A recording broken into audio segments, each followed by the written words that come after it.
Mo kí yín o, gbogbo ẹ̀yin olólùfẹ́ Akiyín pàápàá ẹ̀yin olólùfẹ́ Akiyín every Tuesday. Kí ni mo fẹ́ sọ̀rọ̀ lé lónìí? Àwọn ọ̀dọ́, àwọn ọmọ kéékèèké tí wọ́n mọ ń sábà mọ gbé kọ̀ǹpútà wò, àmọ́ àwọn àkóbá kan wà ńbẹ̀ o tó yẹ kẹ́ ẹ yẹra fún. Ó dáa, mọ́mì wa, ẹ ṣe gan-an. Ọ̀pọ̀ àwọn òbí tẹ́ pé tí ọmọ bá kúrò ní school, wọ́n máa ń ní àǹfààní láti lọ sí ilé ìkọ́ṣẹ́. In tó dáa ni o.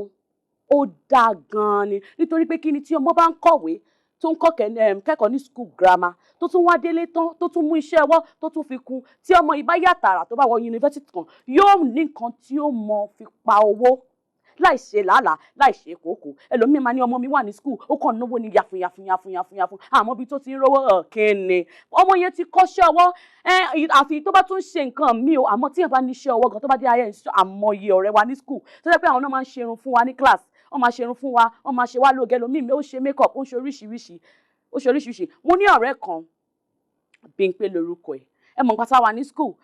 tẹ bá ti rí báàgì ọmọ mi tàbí tẹ ti rí socks ẹ tí ò dọ́gba tí ò wà tí gbogbo òṣà gún régé dáadáa ẹ ti mọ̀ wípé yóò ní bá díẹ̀ a máa ń mọ àwọn tí wọ́n fi bẹ́ẹ̀ kò ṣe pé a fi ń yanra búra wa o ṣùgbọ́n a mọ̀ ṣé wá rí Bímpé yìí tí bá wà níwájú ilé tí a bá ti kúrò ní school tán mo kàn lè wà níwájú ilé bí a mo ti kàwé tèmi tán màá rí tó máa gbé báàgì a máa lọ màá ní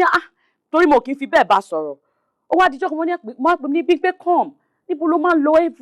every time tó bá ti kúrò ní school tó bá ti ṣe fẹ́rẹ́ díẹ̀ wàá jáde lọ́nbó ló máa ń lọ ó ní mọ́mí òun ó ní pé kóun lọ máa kọ́ irun ṣíṣe mo ní irun ṣíṣe kẹ̀ oh my god irun ṣíṣe which means pé mọ́mí yẹn wọn ò fẹ́ kó kàwé mọ́ nìyẹn tó bá ti parí secondary school bí àwọn ò ní fẹ́ kó lọ sí university bí àwọn kò fẹ́ kó lọ máa ṣe irun fún àwọn èèyàn ó ní mi mọ bọ̀ wọ́n kàn ní pé kí n lọ máa learn irun mo ní okay o ó bá dé school la bá fi ń ṣe yẹ̀yẹ́ lóríṣiríṣi èmi kankan mọ́kọ́ tú àṣírí nínú class pé tó bá ti kúrò ní school báyìí níṣẹ́ ló máa lọ máa ṣe àwọn ikú máa ní fashion designer in the making ti ẹ̀ lélẹ̀ fashion hair kìíní kan irun a máa ṣe gbogbo àṣà ṣe oríṣiríṣi ẹ̀ wo a parí secondary school o ọ̀rẹ́ mi yìí òun náà parí ọ̀rẹ́ mi wáyé institution kí n tó wáyé institution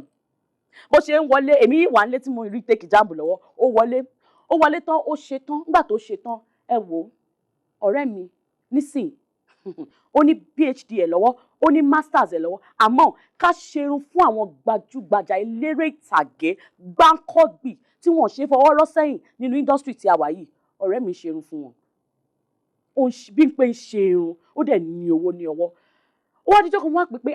ṣé kò ṣe àwọn irun ní àwọn irun yẹn náà ni tó máa lọ ń ṣe ń gbà yẹn pé òun á tún wá develop more interest kódà gan ó ní ṣọ́ọ̀bù ẹ̀ tó ti sílẹ̀ ń sìn kí ni mọ́mí ẹ̀ sí inú wọn dùn mí kókó máa ń wò mọ́mí ẹ̀ sí pé àǹfààní tí ó máa màmá ìgan ló wá ṣínà fún gbogbo àwọn òbí mi tó pé tó bá ti kúrò school yìí máa lọ síbi ilé carpentry yẹn máa ní mi ì fẹ́ carpentry job báwo lẹ ṣe máa mọ́mí ṣe máa ní àǹfààní títí ẹni fún àǹfààní ẹ̀ gangan ni mọ́mí ẹ̀ fi ní bí kò ṣe kí ni kò lọ lẹ́nu gbogbo kí ni sọ tó bá dàgbà tán wàá rí nǹkan kò sí nǹkan tó dàbí iṣẹ́ ọwọ́ wọ́n ní àtẹ́lọ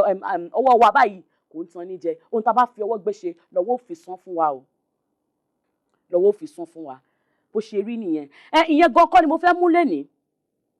mo fẹ́ dúpẹ́ fún àwọn ọmọ mi wa pátápátá fún àǹfààní tí wọ́n fún àwọn ọmọ wọn lọ́lọ́kan ọ̀jọ̀kan in fact ìyá rere nìyí àwọn ìyá mi tí wọ́n wá ṣe mí ò ní pé kì í ṣe ìyá rere o but advantage gan-an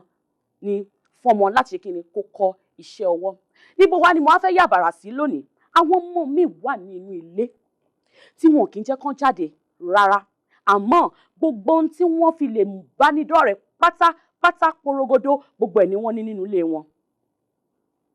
lọ́lọ́kan ọ̀jọ̀kan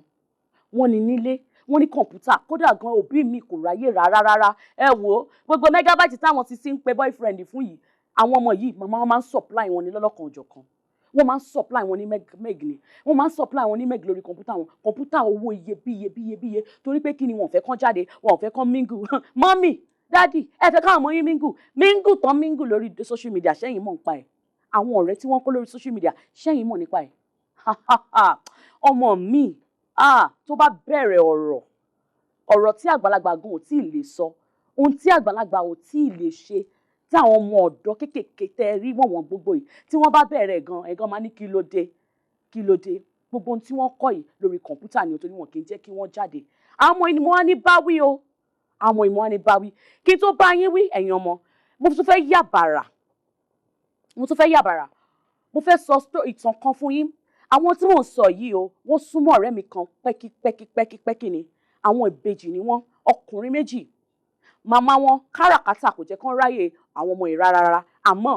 kí lẹ̀ ń sọ kọ̀ǹpútà owó iyebíye gbogbo ẹ̀ pátápátá ni àwọn ọmọ yìí ni wọ́n ní nínú ilé wọn. Ìyá yìí máa jáde lọ kò fẹ́ kí àwọn ọmọ yẹn kó mingle. In fact mọ́tò wọ́n fi gbé wọn lọ sí school tí wọ́n bá gbé wọn lọ sí school tán wọ́n á tún dá wọn padà wá sílé tí wọ́n bá ti délé báyìí wọ́n tún wọlé wọn tún jáde wọ́n tún dijọ́ kejì. Ìyá wọn á rò pé mọ́mì we are always at home kò sí nǹkan tá a fi lè bára wa ṣe màmá wọn bá ra kọ̀ǹpútà fún wọn lóríṣiríṣi lórí rúurú wọ́n ní iPad wọ́n ní iPhone kò sí ní tán wọ́n tún wá ní kọ̀ǹpútà ńlá tó jẹ́ wípé kò sí nǹkan tán lè